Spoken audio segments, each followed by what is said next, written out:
Hi, and welcome back to Continual. I'm your host, Jim Nettles, and if you can't tell from the festive backgrounds, we're going to be talking about some of our favorite holiday murder mysteries. Because what says holidays like, you know, put a bullet in the brother-in-law? So, let's go around and see who is here to try to dig out some of their family members as we go around the room. Jenny, you're up first. Hi, I'm Gini Koch. I write the Alien Catherine Kitty Cat series for Dog Books. Formerly for Dog Books and now for Ginger Blue Publishing. I also write under a variety of pen names that are all lengths and genres. And with my co-writer, Bibi Bayless, I write murder mysteries, which do end up getting set around the holidays. Fraser? I'm Fraser Sherman. I write historical fantasy, film reference books, and do local reporting as well. John? I'm John L. French, retired crime scene investigator from Baltimore City. Being retired means that I no longer have to work on Christmas. And I write in a variety of genres, and I have a collection of Christmas stories, which I'll wave at the end of the show. So, and just to be clear, none of this is meant because I love both of my brothers-in-law, and yet, sometimes you got to know who swung the candlestick on the given day. So, Jenny, what makes an ideal holiday mystery for you? The holiday has an impact on what happens to the characters in the stories. In a lot of cases, you've got a family or friend group that are brought together that wouldn't be together under normal circumstances. Many times our detective or amateur sleuth has been dragged somewhere he or she does not really want to go.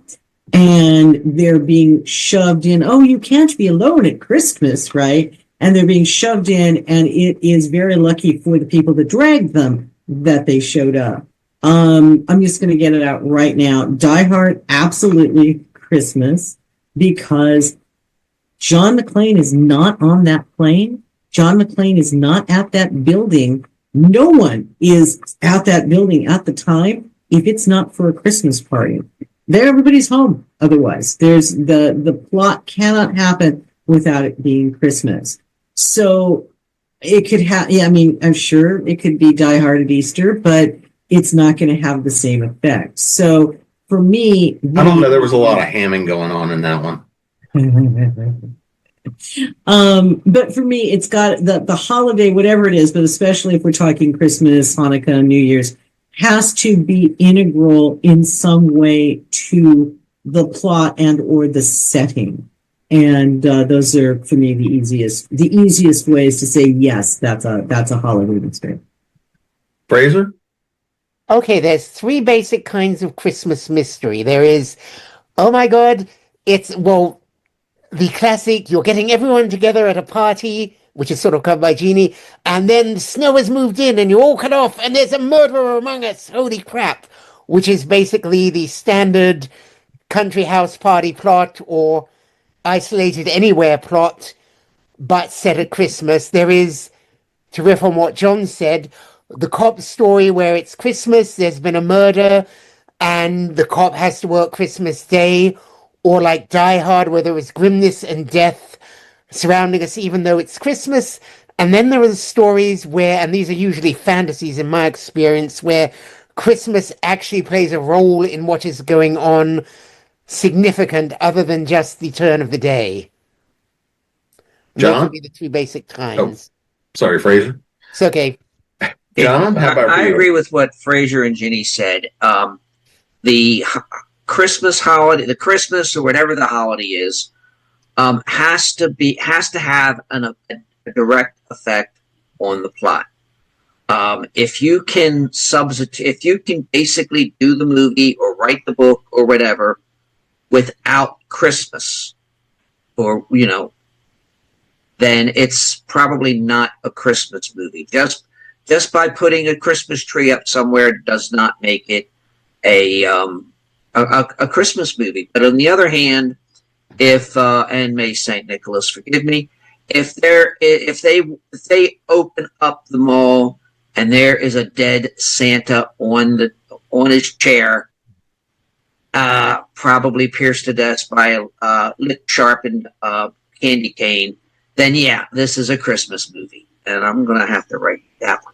Oh, I was just going to say, the three of us are like, what a great plot idea, John. Thank you so much. Just sounds writing that down.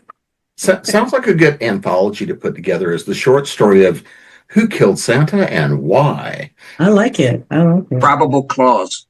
Oh my God. Nice. We have to do that now. Oh my God. That sounds awesome. I'm totally in. I'm in. I'm in. Cool, I'm in. I'd be interested. Probable clause. Oh, Yes. my. You heard it here first, folks. You did. It'll be available in 2026 for the holidays. Fresh Really? just in time. That's right. If we're serious, I'll talk to my publisher and see if they're interested. You can It get honestly DNA. sounds really You can get DNA off of a lick sharpened candy cane bone. Can you? Ooh. I would imagine. So let's start with books. Let's start with some of those fun holiday mysteries. Now, and I haven't pulled it out in a bit, but again, as everybody knows, I run around in a kilton a bit, and a friend of mine gave me a book a number of years called, and I was having to pull it up, The Hogmanay Murders, which is a nice little Scottish holiday murder mystery, which deals a lot with, Highland culture, the old good family stuff, and, who doesn't mind a good Scotsman having to shank another one?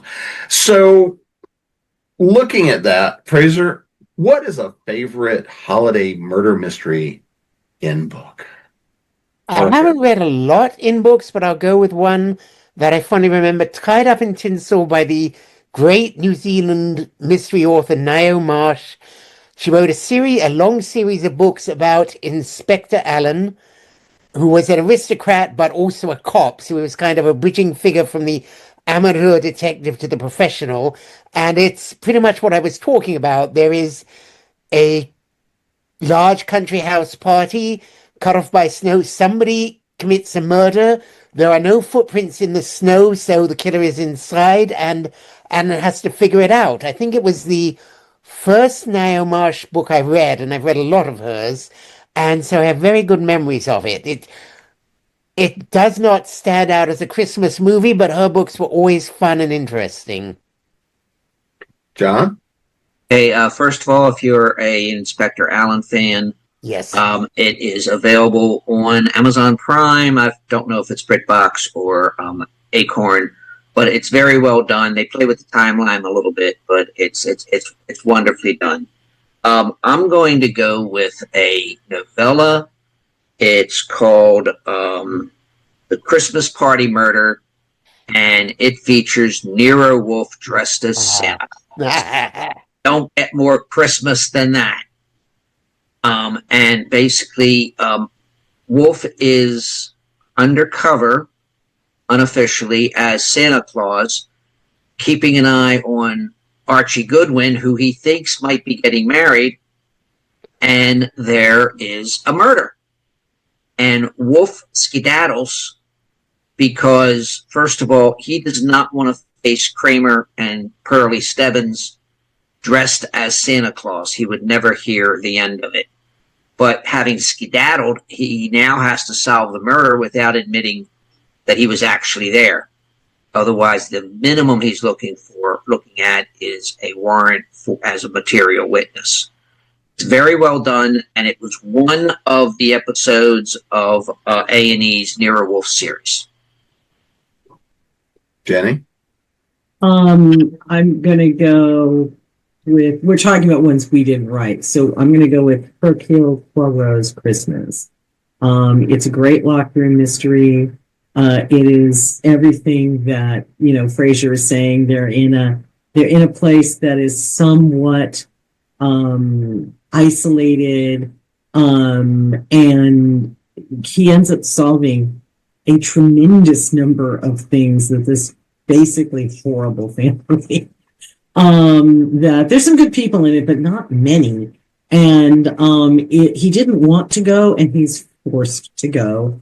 And there are a couple others, but that one's really good, and it really requires somebody who is paying attention, because nobody really is. And Poirot is the one questioning things and saying, oh, that doesn't sound right.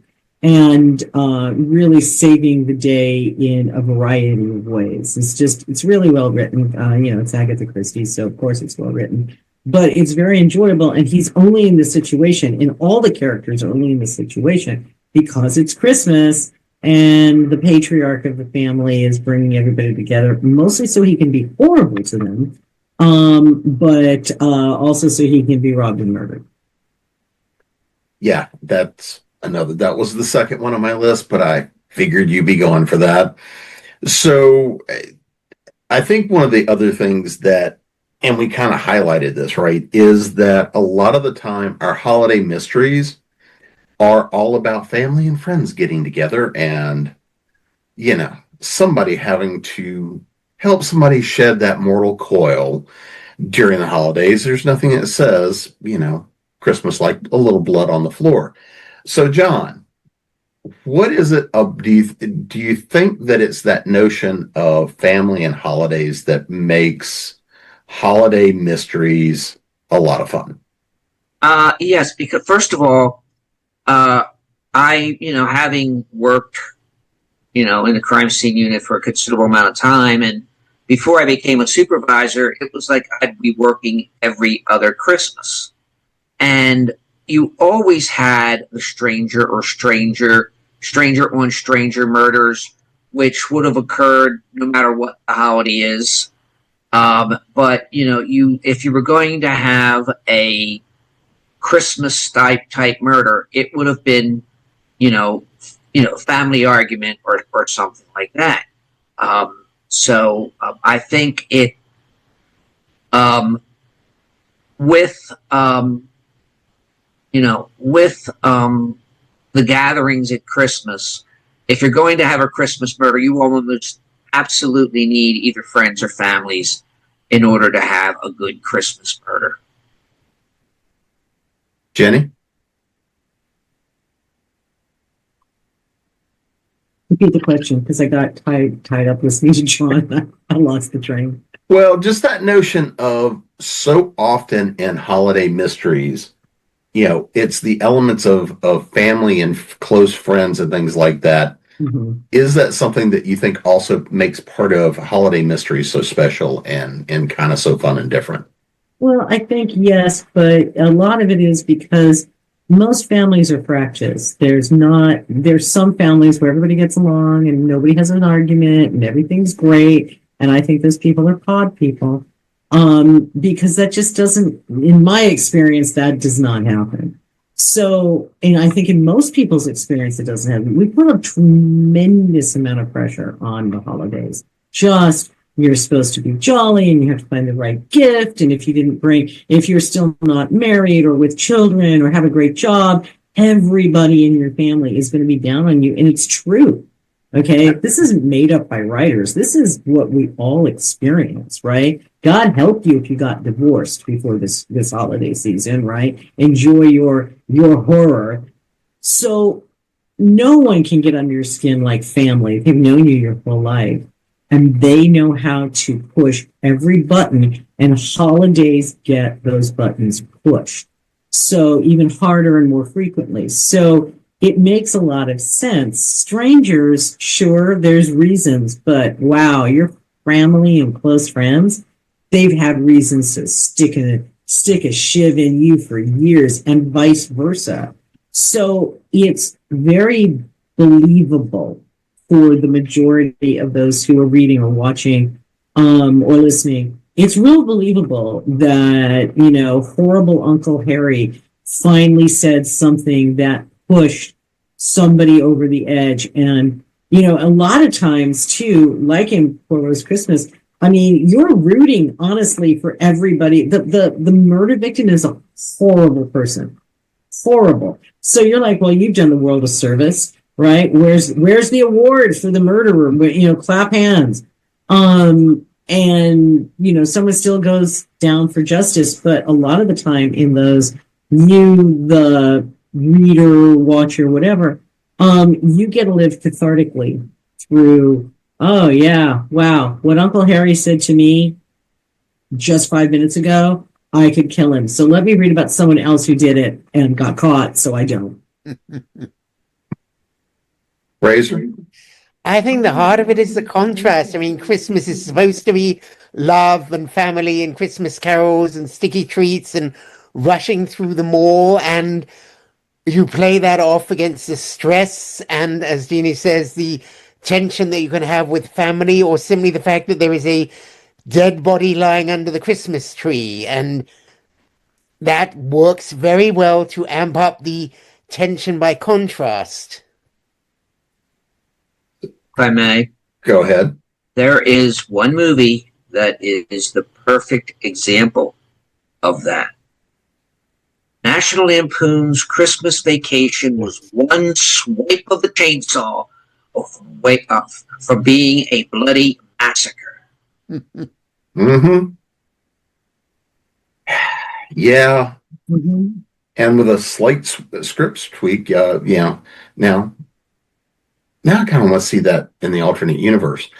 So one of the fun things, let's talk a little bit about how we sometimes see TV shows take and adapt, the holiday mystery theme, because, we all know, especially going back in time, you had to have your holiday episode or two. That was just part of what you had to have. And so some things just work it in. Others, if they're an established product, we were just talking about Perot, but when you look at a lot of the established mystery writers, they also had their holiday editions in the books and everything else. One of my personal favorites, and I still love the Sherlock series with Cumberbatch, right? I'm a huge fan of Sherlock, but the episode they did, The Abominable Bride, and I was having to remember the title of it, but when you look at The Abominable Bride, which starts off with them in the historic setting, 1870s Sherlock, that whole sweet setup, which really turns out to be, the modern day Sherlock is on a bit of a ride in his own little way, and when he comes out of it into modern times. But that particular story was a lot of fun for me because you get kind of that fun building twist. It was, to me, one of the more fun episodes that they kind of played with a lot of his backstory, because that was earlier on in the series when they produced it. So, Jenny, is there a particular TV mystery version? Now, whether it's an adaptation or just somebody's TV, like Sykes' Christmas series were always fun ones. Is there an episode that you find that you love to go back to, and one that really kind of exemplifies this notion of the holiday mystery? Well, you did call out Psych, and that's one of our all-time favorite series. And yes, they did Christmas mysteries all the way through, and they are they're really good. Their themed ones are really good. It's a holiday mystery. It can only happen at Christmas because of various things. I was trying to find it and I can't. There is, in the Poirot mysteries from BBC, there is another Christmas one where I can't find the name. Jenny. Yes. It is in the Agatha Christie story, it's The Adventure of the Christmas Pudding. Okay. And it was filmed as The Theft of the Royal Ruby. Right. And that's also set in Christmas. And Poirot, who you think really loathes children, actually uses the kids to help him solve the mystery, which was not something that you expected. When he first gets there, he's like, and then the kids are helping him, and he leaves kind of a beloved family friend. They want him to come. Those kids in particular would love to see Uncle Hercule again. So I liked that adaptation a lot. It had less loathsome people in it. There were still loathsome people, don't you worry. But I liked Sykes' real focus on we're going to do a Christmas mystery. It's going to have more than just the jingle bells, right? And they really do a good job. The one where it's kind of it's a Wonderful Life and Bad Santa mashup is hilarious. But all of them are good. And I think a lot of TV shows, I want to give more of the mystery series and the kind of like Warehouse 13, the paranormal kind of series. They really try to do good Christmas episodes. And a lot of them succeed. Not everybody does, but a lot of them really succeed because they really put some focus into it because it's got to be special for the holidays. So I have a lot I like, but that Agatha Christie one and all the psych ones are probably my favorites. Fraser? Jeremy, and I should have mentioned this story when we're talking books, the Jeremy Brett Sherlock Holmes did an adaptation of The Blue Carbuncle, Yes. which is Sherlock Holmes' Christmas story. He and Watson are having a Christmas goose. They find a very valuable stolen gem in the crop. And so then, of course, they have to figure out where did the goose come from? How did the gem get in there? And it's an engaging story. And ultimately, because it's Christmas and Holmes is satisfied the thief is never going to do it again, he lets him off. And it's a pleasant, charming story and gives Holmes a chance to do his deducting thing in style. Yeah. Yeah, that's a good one. The story itself is really good too. Oh, yes. It is Holmes at his best. Yes. Mhm. And I'm gonna give a plug. And most human. I'm gonna give a plug to a friend of mine, a guy named Mark Redfield. He is a writer. He produces audiobooks. He had a cameo. He had a brief role in The Fall of the House of Usher, and his company did The Blue Carbuncle. Oh. It's if you look at Sherlock Holmes' Christmas Mystery, The Blue Carbuncle, he does a very nice audio version of that. So he also does a good. He also did a good Cask of Amontillado with him and John Aston, but that's not Christmas. I'm going to go all the way back. I'm going to go back to an old Dragnet episode, and Fraser probably knows which one I'm going to talk about. I first heard this story in Catholic school because one of my nuns told us this story, but didn't give credit to Dragnet. The plot, and it's not a family one. Well, Holy Family. It's Christmas Eve, and the figure of the Christ child has been stolen from the Christmas display. And Friday and whoever his partner was at the time, they redid it for Friday and Gannon, but they have to find they're looking for whoever stole the Christ child. Mm-hmm. And that's something that can only take place at Christmas time. And even though it's been 75 years or so, it still wouldn't be nice to give away the ending. Yes. There are people who may now look for it, and the ending it's a great ending. I should have mentioned all the BBC shows do special Christmas episodes. So Father Brown, Sister Boniface, Death in Paradise, Shakespeare and Hathaway. I mean, you name a cozy, if it's coming out of the BBC, they have a Christmas episode, and it is a big deal. And Right.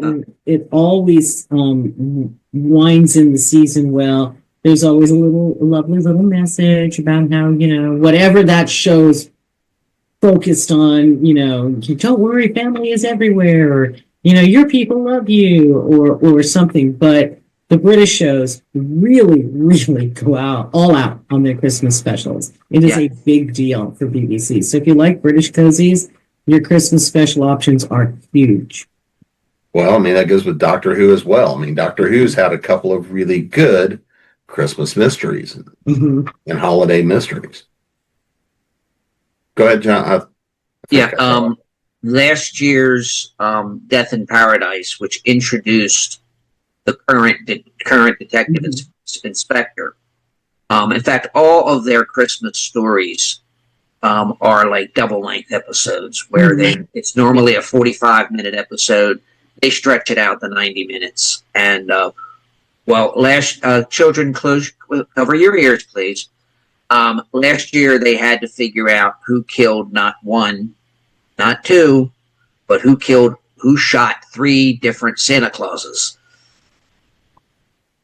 And it was great. Oh yeah. I'm not going to make the joke I wanted to make. It's even a little more tasteless for me.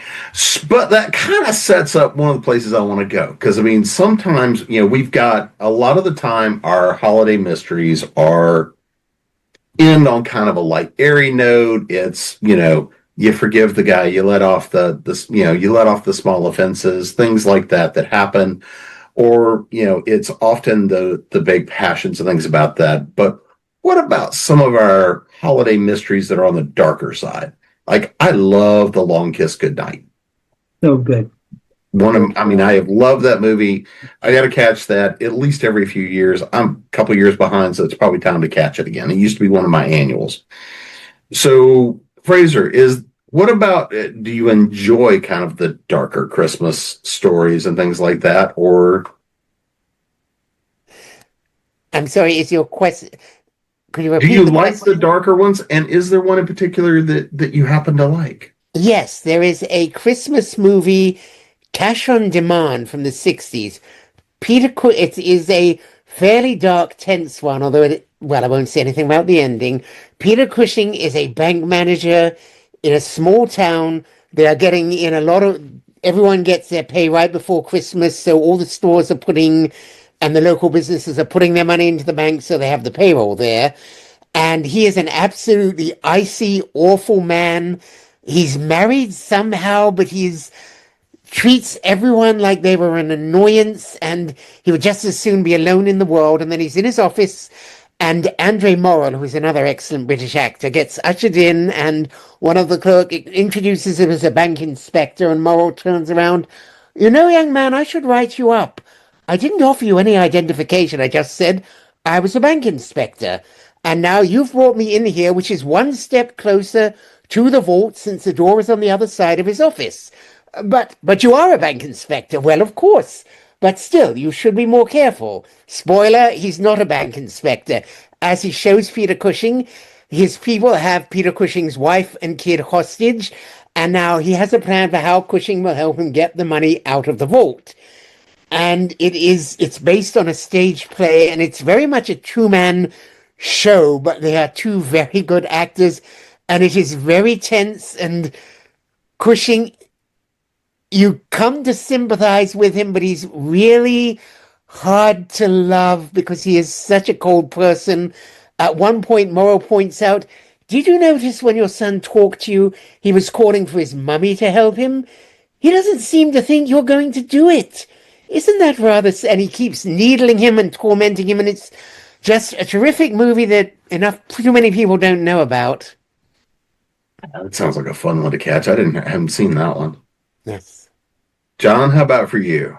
I do enjoy, some of the darker stories. Friend of mine, Patrick Thomas, wrote a rather horror. It was basically a horror-based Christmas story called Pining Away, in which somebody gets impaled on a Christmas tree. So, it was I won't say it was a fun story, but it was a very, very fun. It was a lot of fun to read. Jenny, how about for you? I like them. I don't like them as much as some of the others, but I do like them. Knives Out is set in the holidays, and Knives Out is great. I like the original Knives Out better than Glass Onion, but believe me, I can't wait for the third. That's coming out very soon. No, it's out. Oh, is it out? Oh, it's out. It dropped over the weekend. We're watching it over the next few days. Maybe watching it tonight. Yeah. So it is. That was really good. It was very twisty. I didn't see a lot of things coming. It's very dark. with what's going on is very dark. It ends up, somewhat happily, in that what's really going on is stopped, and Benoit Blanc does save the day, and the right person is going to jail. So I really liked it, but part of why I liked it is that it was twisty, and you can't necessarily tell what's going to be happening. So, it really plays with your sense of time and character and everything else. So I liked it. So if they're good and they're dark, I'll still take it. Yeah, we actually watched Glass Onion over the weekend. I just hadn't gotten that far, and I had forgotten until we were pulling stuff together that the original Knives Out really is a holiday movie. And I'm like, Yeah. now I got to go back and watch. I remembered it was winter. I just forgot it was a holiday No, movie. it's absolutely, again, you have this awful family together, and awful families together do indicate something bad's going to happen in entertainment. So looking at kind of the different aspects of holiday films and everything else, one of the things we see a lot of the time are those locked room, right? We're in a locked room mystery. Yeah, Fraser, going back to your point, you can't see the footprints in the snow. The family is trapped in a cabin out in the middle of the woods, whatever the case may be. Do you think that the holidays ramp up that notion of like the locked room mystery, John? It's hard to say. You do get the isolated. Let's call it isolated murder mystery, because you do have family and friends coming together, and to make it a real Christmas, they go off to Grandpa's cabin in the woods, and next thing you know, they're out of cell phone range, and there's at least one person dead, and they hear anonymous "ho ho ho" right before every murder. But I think it's just the Christmas. It's just Christmas is a great excuse to bring these kind of people together. Either that, or somebody's already dead, and there's the reading of the will. But if somebody dies near Christmas and they read the will on Christmas Eve, there's going to be a dead guy somewhere. Jenny? Well, I mean, Death in Paradise is on what, season 15? Something like And that. everything is a locked room mystery. Everything's impossible, right? And they get away with a lot of that because people are going to this island as a group to celebrate. So it falls under the celebration kind of thing. It's like every episode's technically a Christmas episode. It's just these, 3 to 6 people together, and only one of them could have done it, right? So I look at it more of, I don't know that I wouldn't call it easy, but because of the holiday expectation, I just think it makes it's much easier to have your characters be upset with each other. It's really takes nothing at the holidays. So I don't know that it's fair to call it out as is it better, or are they all locked room? Because no, they're not all locked room. Really, so many of the mysteries out there are locked room because that's very hard to solve.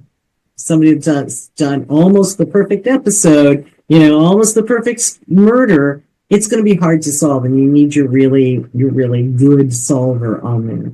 So I think that realistically, you can use a Christmas plot at any time, any place. But to make it really Christmas, it does have to have the Christmas angle. And it's easier to have people all together for the holidays. You have to make up something else. They're, at a bachelor party, they're there for a wedding, they're here for a business meeting or whatever. it's really easy in that sense as the setting to do Christmas. I'm not in any way, shape, or form belittling those who write those. Bibi and I are writing one set in December right now, and there are there are easy and uneasy parts of it, but it does give you, it's a shorthand almost with your readers or your viewers, where, oh, it's Christmas, everybody's on edge. It's so easy to believe.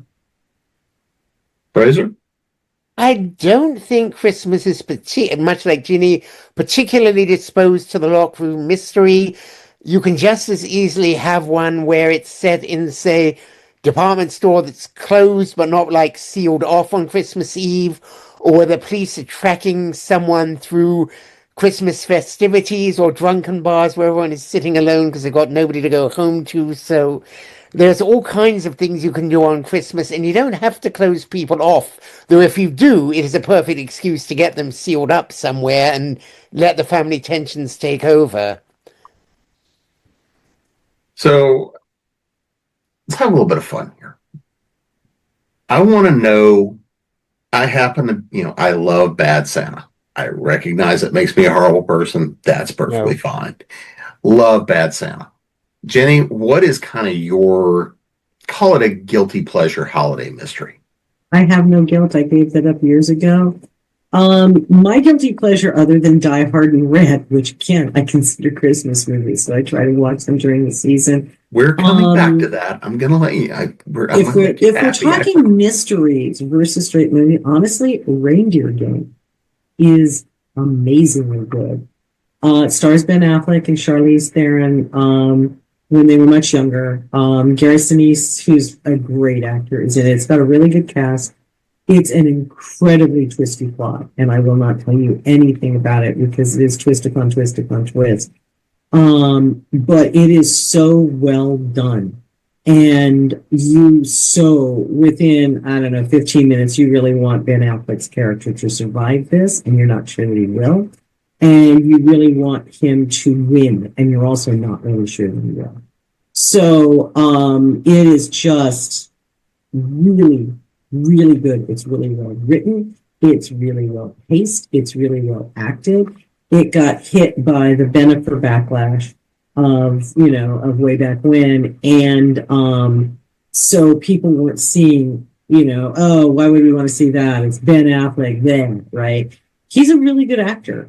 And all actors need good directors. And I don't remember the director on Reindeer Games, but that person did a fabulous job. So I can't recommend Reindeer Games highly enough. If you are looking for a twisty mystery that has to be set at Christmas, this doesn't work if it's not Christmas.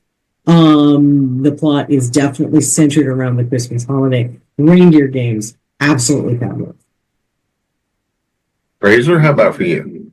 I am going, since I can't think of a really good straight mystery, I am going to stretch the definition and go with Twilight Zone Night of the Meek, since there is supposedly a crime going on. Art Carney is a drunk.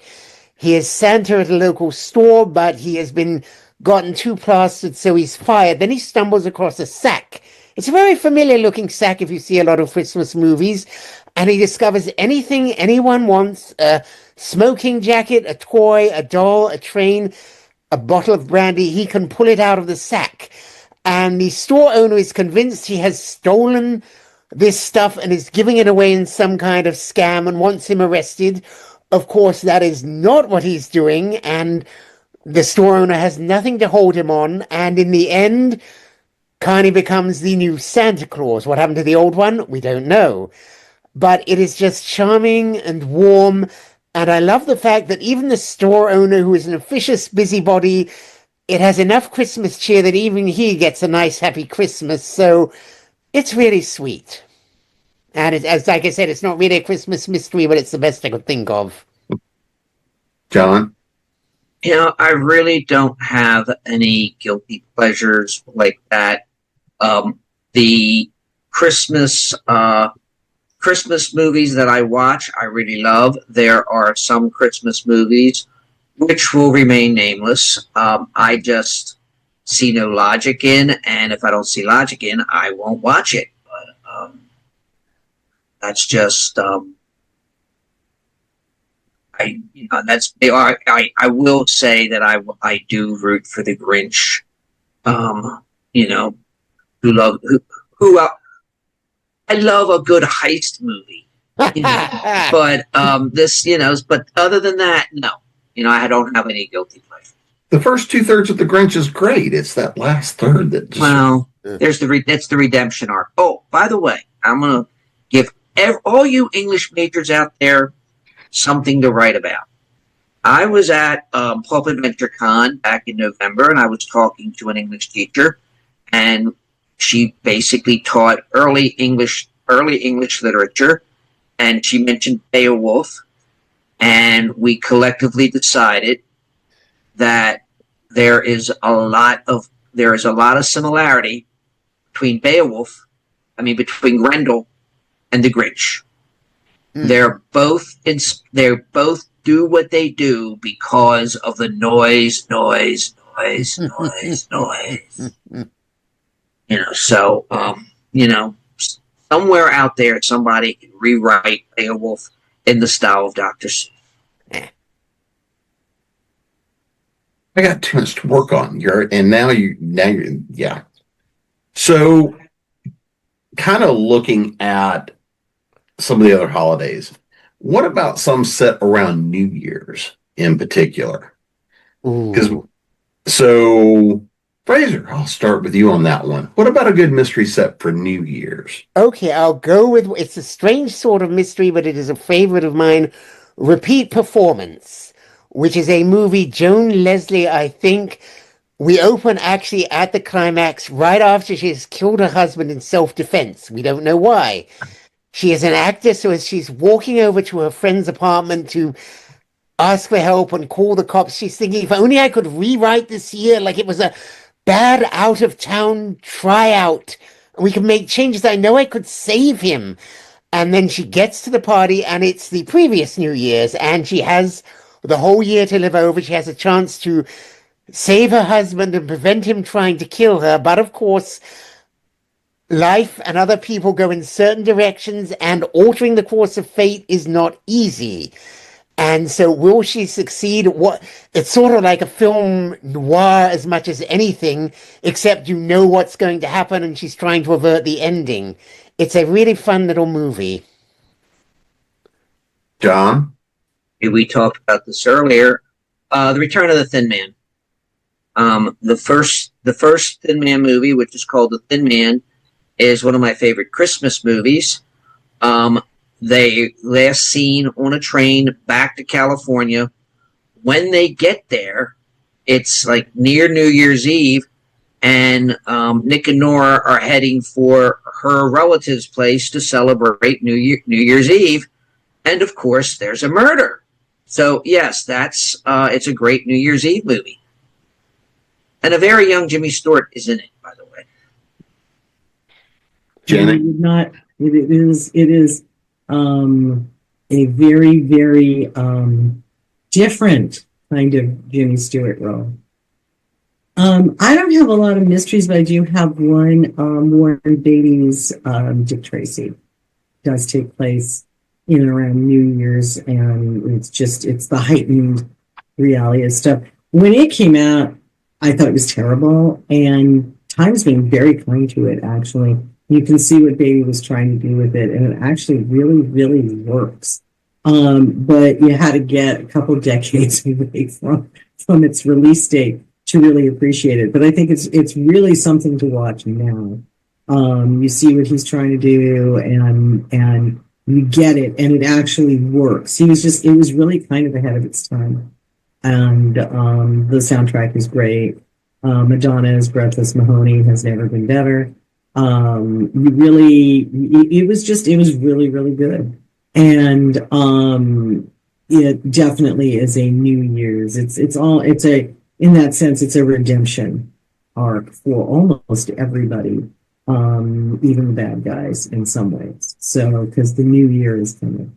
So that's the only one I can think of that would have mystery in it. I have New Year's Christmas, New Year's movies that I love that are not mysteries. So that's the only mystery one I can think of.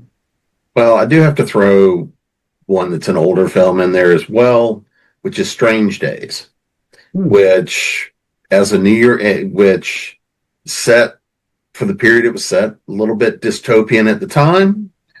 We'll see how, it seems to be prophetic at this point. Yeah. But that's one that I remember that had a number of mysteries baked into all of it, trying to pack into 2 days. And that's another one I haven't pulled out in a while, but that's one I would recommend going back to watch. Because I think that one is aging in an interesting way, considering the technology that's in it and everything else as well, is a fun one. So kind of with that notion of some older things, and we've talked about this, and John, I'll start with you on this, but what do you think there's a role of nostalgia making holiday mysteries work? I think so. Everybody wants to go back to the time when things were good, and Christmas is that time. We sing songs that are 50, 60 years old. We follow traditions that are older than that. Very rarely, lately there have been a few new Christmas songs, but Christmas is a time for reflection about when things were good.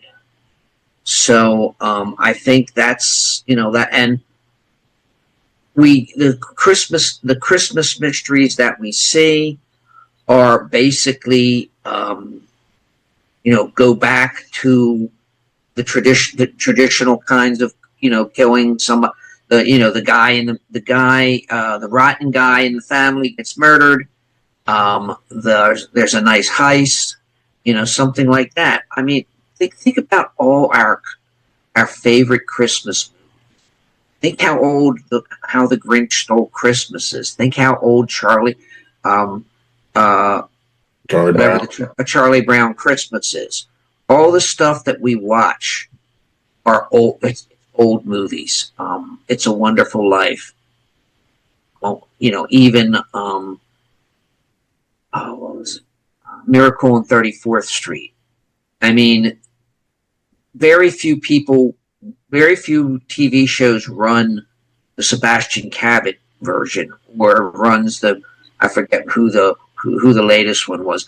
They run the original, and it's because during Christmas time we harken back to that. New Year's Day Eve into New Year's Day is a time to embrace the new.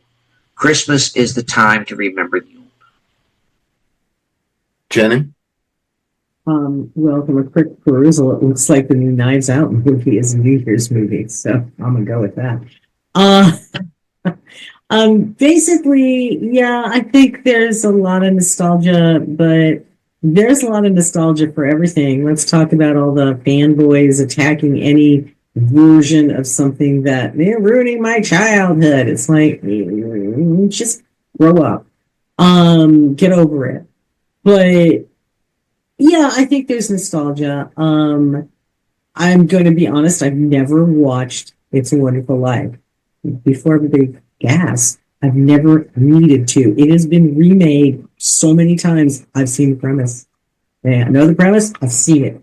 I've seen it everywhere. So things like that, they're so beloved that they stick and they stay, and everybody's reusing that plot.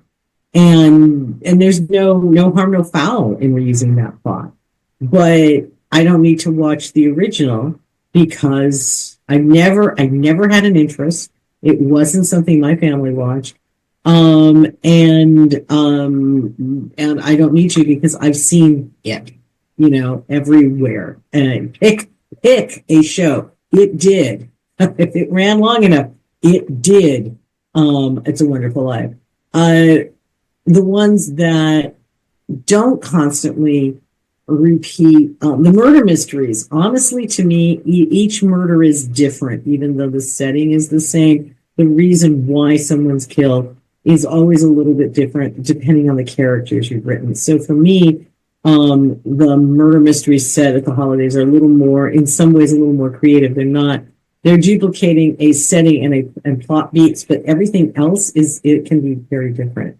So we have a lot of movies that we watch. Like I said, Die Hard, Red, Reindeer Games. We have some others that aren't mysteries that are great. But I think everybody gets nostalgia for something, for a simpler time at any time. People were nostalgic in 1999, and how foolish that feels right now, right? So excited looking for the future. But I just think nostalgia is something humans do, and we do it all the time. And Christmas kind of allows us to really lean into it. If I may, Ginny, the first time I saw any version, including the original of It's a Wonderful Life, I forget what it was called, but it had Marlo Thomas in the Jimmy Stewart role. Yeah. It Happened One Christmas. Okay. Yes. My favorite version was Married with Children, and it was called It's a Wonderful Life. Yeah. It's just been done so much. I've never felt the need to watch it because I already know what happens, right? I've seen it played out over and over and over again. And it's a great plot, and don't get me wrong, but I don't feel the need to nostalgically watch the black and white version because I've got plenty of color versions that I can choose from. And you can argue that that's a mystery because of the theft at the beginning of it. Yeah, I guess so. What happened? If we stretch it a little. Yeah, you kind of can. I think it's stretching it. Die Hard and Red are much more, that's Christmas than, it's a Christmas mystery than that. But I could make the argument for you. Fraser?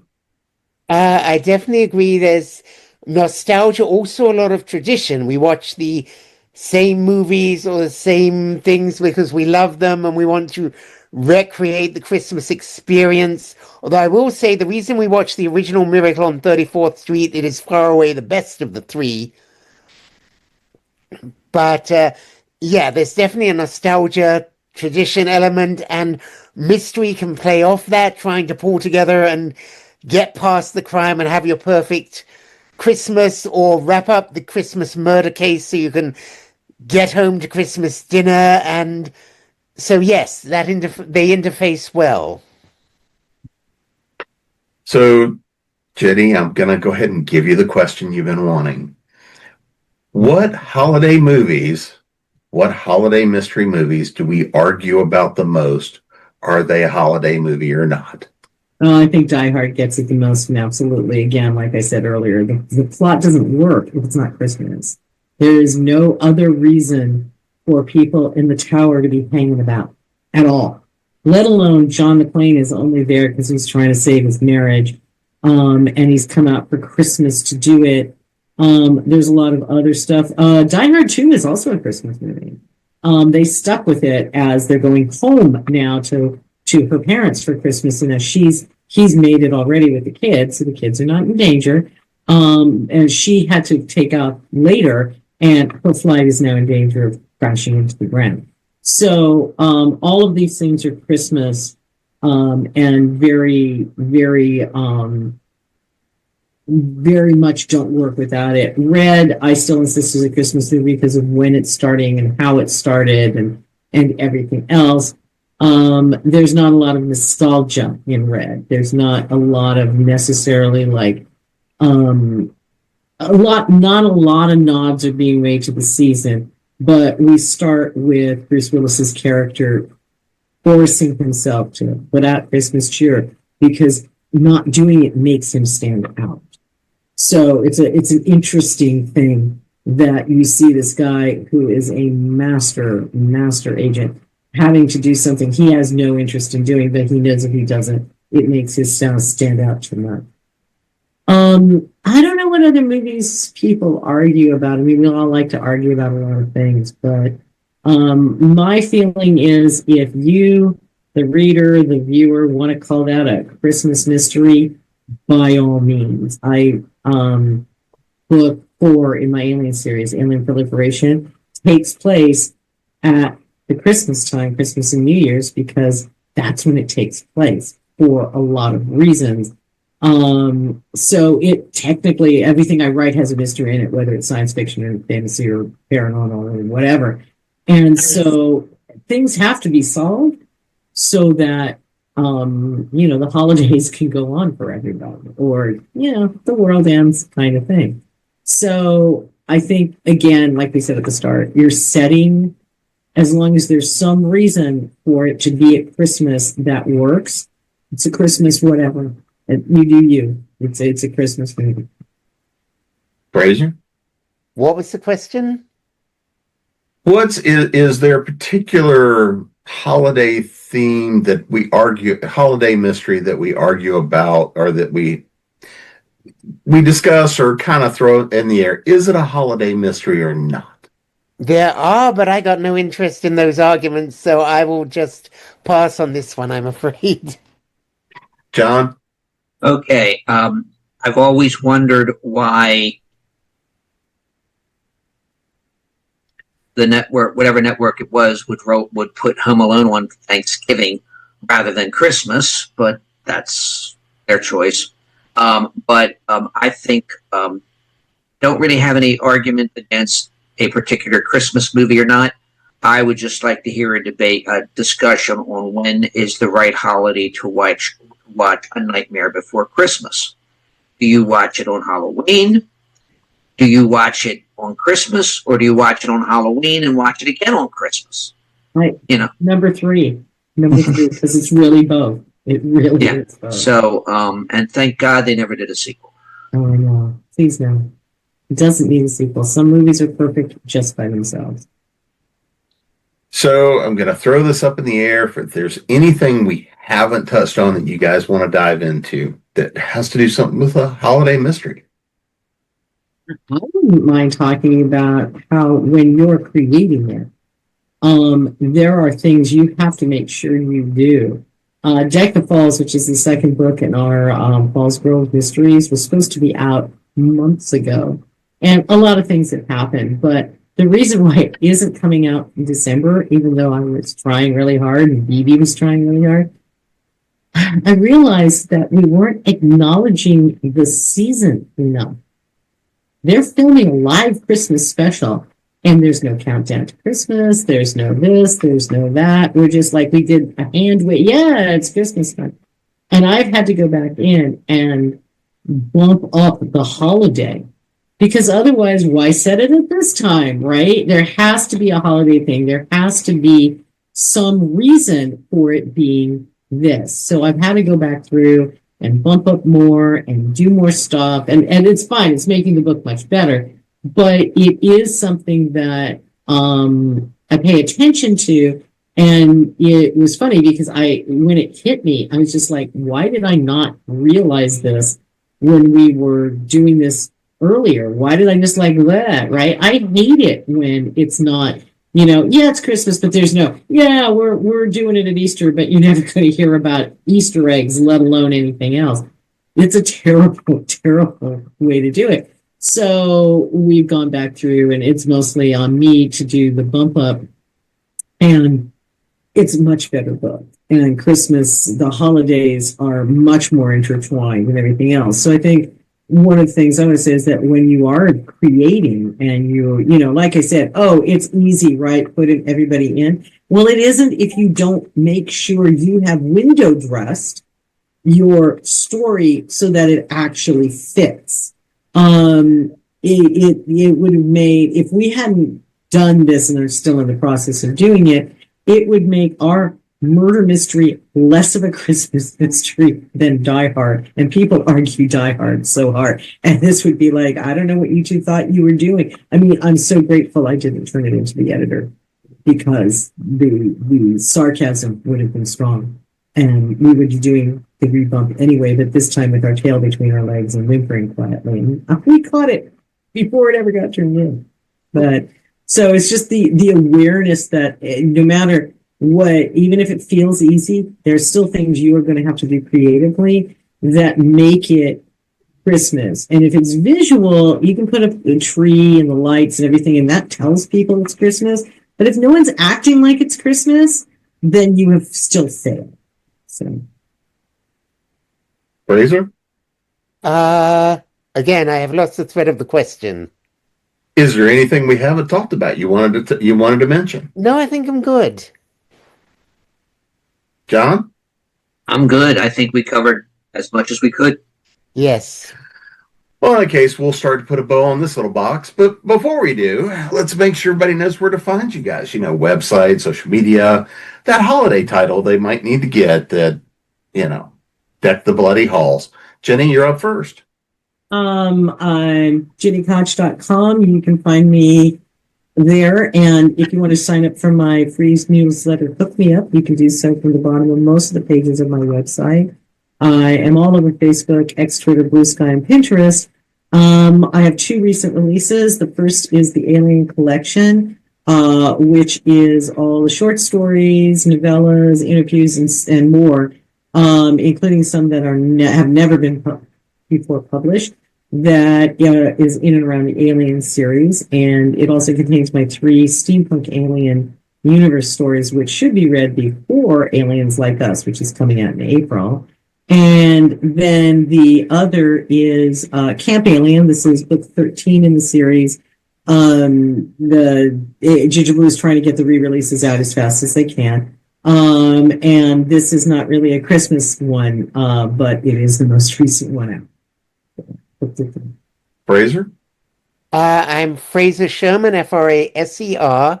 You can find me at FraserSherman.com, also Facebook and Blue Sky.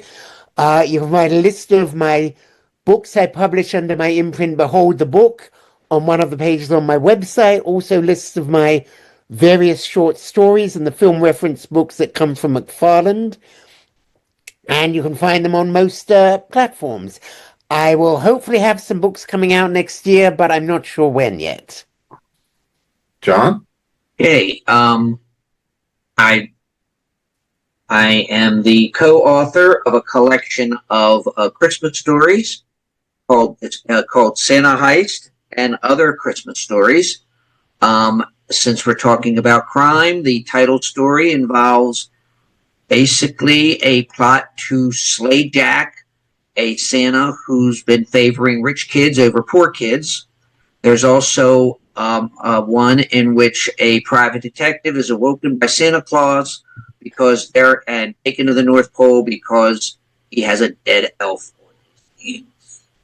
But there's a Dickensian story in which Mr. and Mrs. Scrooge try to save the soul of Jacob Marley, and the Nativity is told through the eyes of a Roman soldier.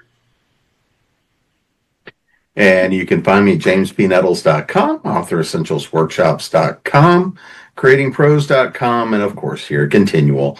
And if you need one, you can go pick up this little mystery right here. And we will see you again soon. And remember, books make great gifts. Go stack up those to-be-read piles. Merry Christmas, everybody. Merry Christmas. Holidays.